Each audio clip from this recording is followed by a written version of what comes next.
For just one day, I wanna forget the value of money and gold. I wanna live life my way and lose my inhibition threshold.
Just one day.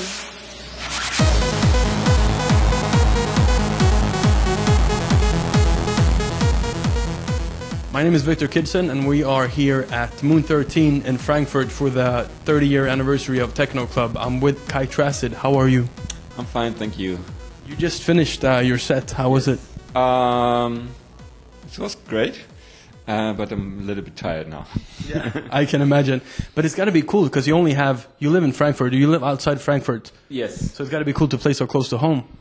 It's cool, yes. No hotel, no flight. Yeah, just to drive home. Yes. And you had some of your family here as well? Yeah, some neighborhoods, and so Tata sent me an SMS and said, "Oh, you put all your neighborhoods on the guest list, Kai. You can't do that. There's too many people. Okay, we make it for you." So, how does it feel to be part of the celebration of Techno Club? It's cool. It's very cool. It's an honor. I joined. How much do you think, or how important do you think Tala and Techno Club has been for the scene in Germany and also around the world? I think people like Tala are important because they are still working on growing up the scene and making their own stuff. That's so we have still this different flavors of techno music. How would you describe your relation with Tala? Because you've known him for a long time. Yes, we met a long time ago, and he was really important for the success of Kai Tracid. Without him, maybe I don't sit here, because the first big release was Your Own Reality, what was on Sakmi Plaza, his label. And so, yeah, without him, maybe I don't sit here. So, if we go back, what do you remember from your first DJ gig? So the first DJ gig, I think it was a hip hop stuff.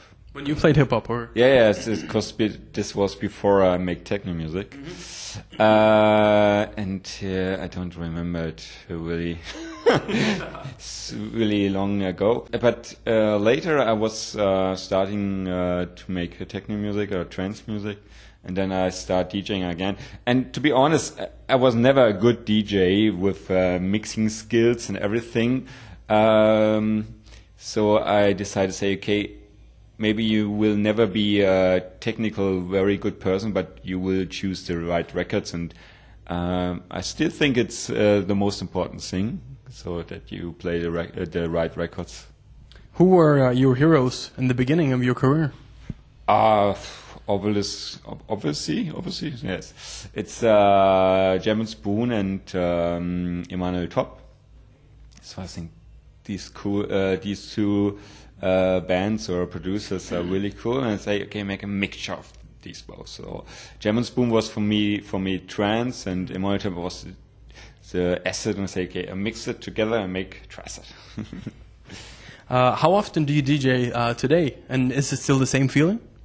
So I make it a special gig every month. So it's much more relaxed, and yeah, I enjoyed to not fly every weekend, and so I have more time for me.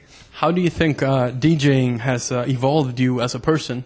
Well, DJing and also traveling the world and meeting people all over.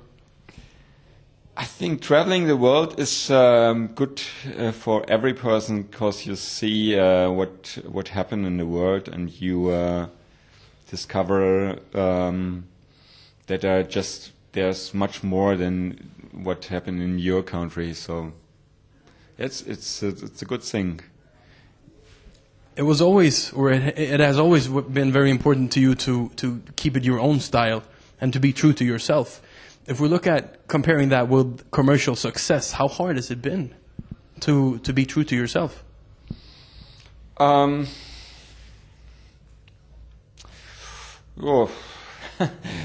How can I say it? I don't know. Maybe you have in your life, you have coming to a point where you say, okay, I go this direction, or I go this direction. Yes. Mm-hmm. And so I decided to go my direction and say, okay, maybe I will not make more successful radio hits, but I will stay to myself, to the stuff I like, and I think it's very important. It's the same with my yoga classes. A lot of my students say, we're coming to you because we have the feeling that what you're showing us is that what you think is the right one, and not you don't read a book and say, okay, I will pray about this or because you show what you think is the important. Yes. Was that ever in danger in your musical career? Your control of you doing it your way. Do you know what I mean? Yes, I think this was the problem when I've changed my record company, and a new record company say, okay, we bought the next ATB, so he will make us more radio hits.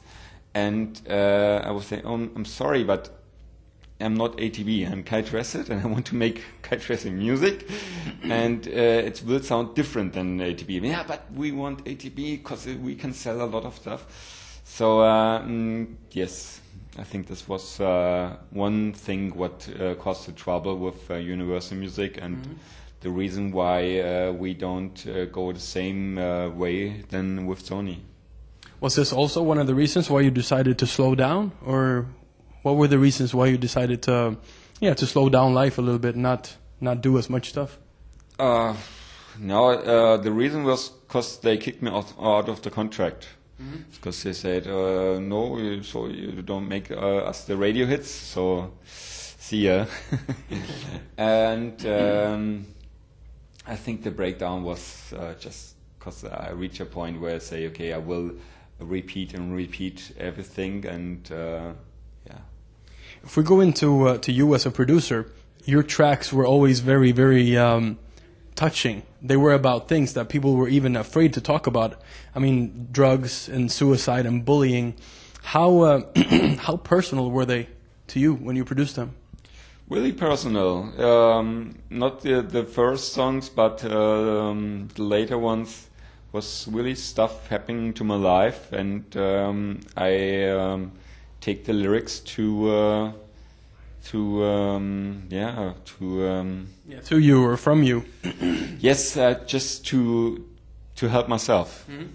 So sometimes it's just if you wrote about things, then you can go better with it. Did you feel that the lyrics were even so personal that people didn't even understand that it was about you? Yeah. No, it's not. Okay, I have to say it. Yes, I didn't take the drugs. No. But no, I think sometimes people don't understand it, or I don't know. But this was not the reason why I wrote, and this was not like help me. I write the lyrics, and now people come and help me. It was about helping myself just to go to these things, and I was very impressed that a lot of people wrote me that this music that I create help them also. Yeah, because I guess a lot of people can recognize themselves in the lyrics and in the tracks as well. Yes. Do you feel that you had been pushing a message out, but you weren't really living after the message yourself? If we look at like Life is Too Short or For Just One Day, that you wanted to be free, but you were still very busy traveling and working, but you were sort of telling a story to people. Yeah, I was telling the story, make it better than me. And I still try to make it better, but it's a lot of work, of course, yes. We all are in this cage where we have to, if we grow up, we have people say, yeah, you have to make this and that, and this is the right direction, don't go this other one, and you have to be successful and have a good job, and you know. How hard was it to change it or to break free? I don't know if I'm break free, if I made it. Are you more happy now compared to when you were like touring and DJing all over the world? I'm working on it, but it takes time. Yeah. If if we go into again, you as a producer, how did you work on the tracks and what came first when you sat down in the studio? Because I read somewhere that you collected ideas over a year maybe, and when you had time, you sat down and you put it together, right? Yes, and then things happen like you make a melody, and 2 years later, someone say, "I know this melody. This was on another record." I say, "Really? Oh, I'm sorry." yeah, because you're collecting and collecting and collecting, and sometimes you just forget where you got it. I think maybe it's my idea. I don't know. And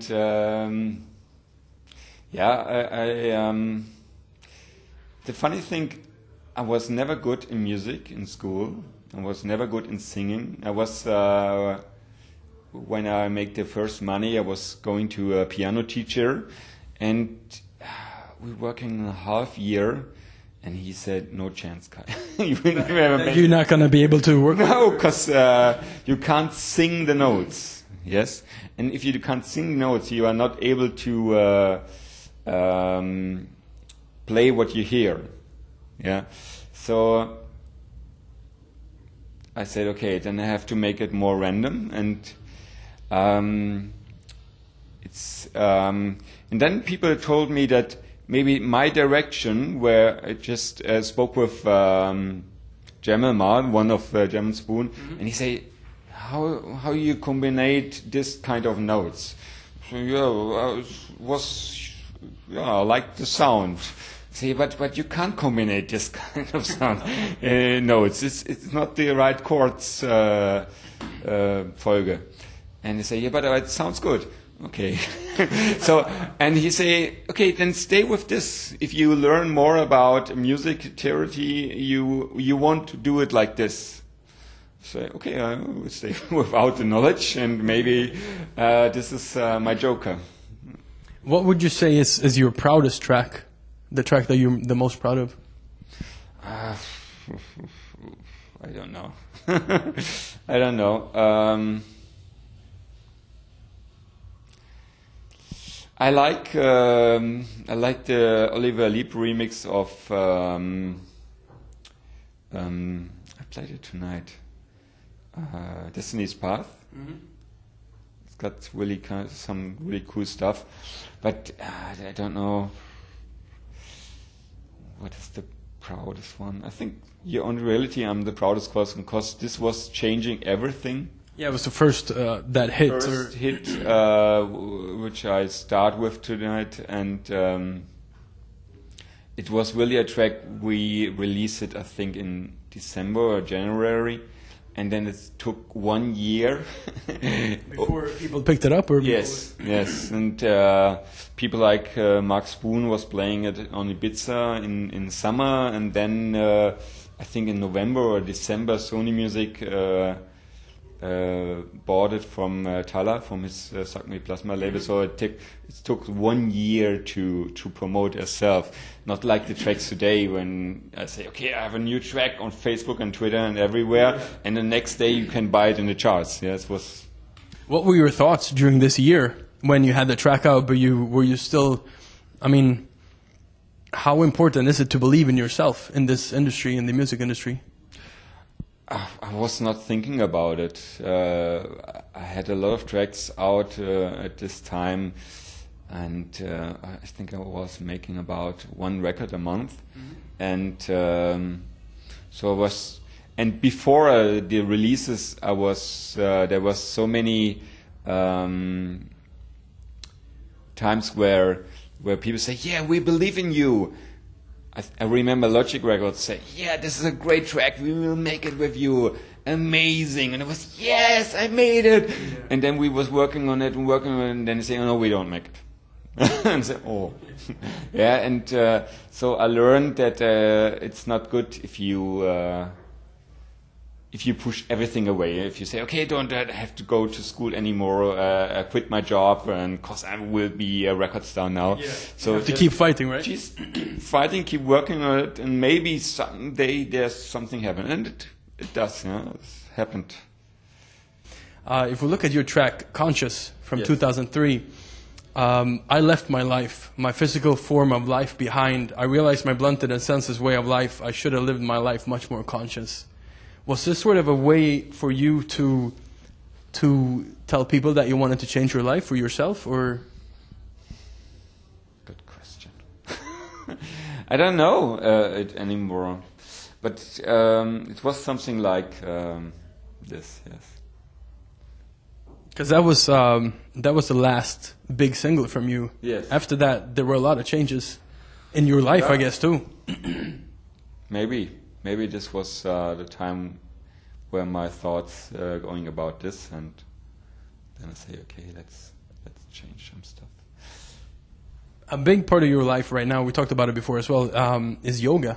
What was Kai Tracid's first contact with yoga? Because I have back problems, back pain, and because of the heavy record cases. Yeah, of course, the vinyls and everything. And I remember I was in Prague producing a song for Lady Ladida, Czech DJ, and she sent me to a mystic doctor, and he clicked every of my bones to the right position. I was, yeah, no pain anymore. And then I go out and take my record and it's happened again. And then a clever doctor told me that you need the muscles. It's something like you have to fight the reason, not what happened. Exactly. Yes. And so I go to a sports club, and they building the muscles, and they say, "Yeah, was a kickboxing, and I have all the muscles." And yes, they say, "Yeah, but you have all the muscles just going this direction, not the other direction." Okay. So I have to work on the other direction muscles. And then this workshop stopped, and I saw a yoga class, and I said, "Oh, they make this. It looks like the same stuff." So maybe I joined then after that. So I go there, and I was sitting there. Oh my God, we're sitting here for 5 minutes, and I'm not allowed to move or say something. Oh, it's so boring. Yeah. But things changed, and. What do you think yoga has given you, or how did it? I mean, I know it's a way of life. How has that changed your life?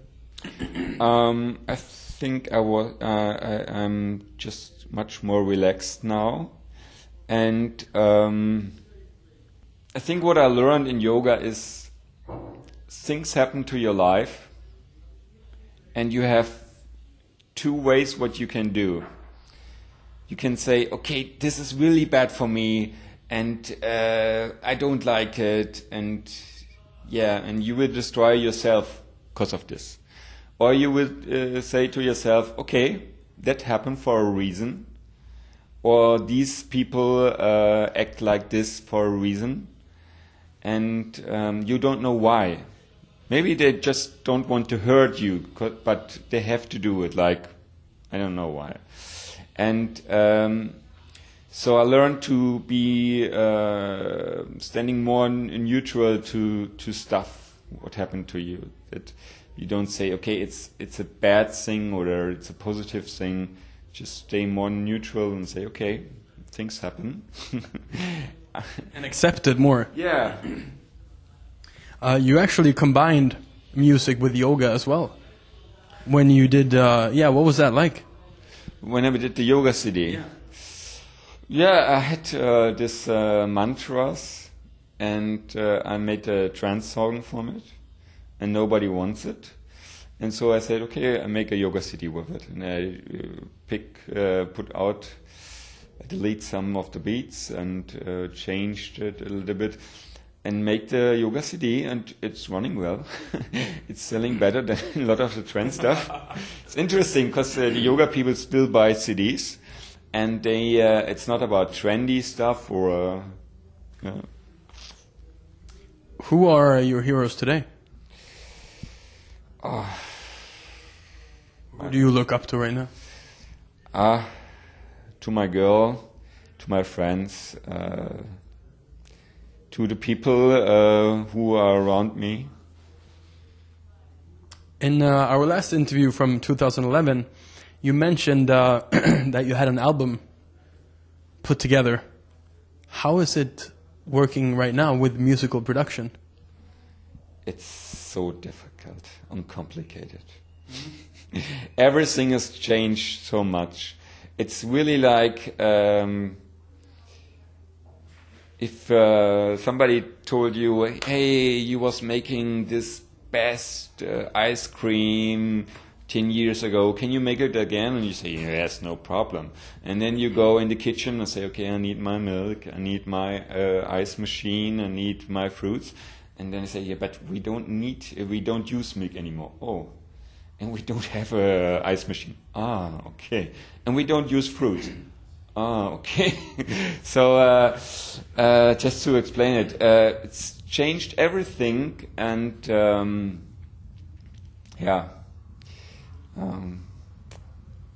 it's a good resemblance. Yeah, it's really difficult, and I will do my best, but sometimes things happen that you can't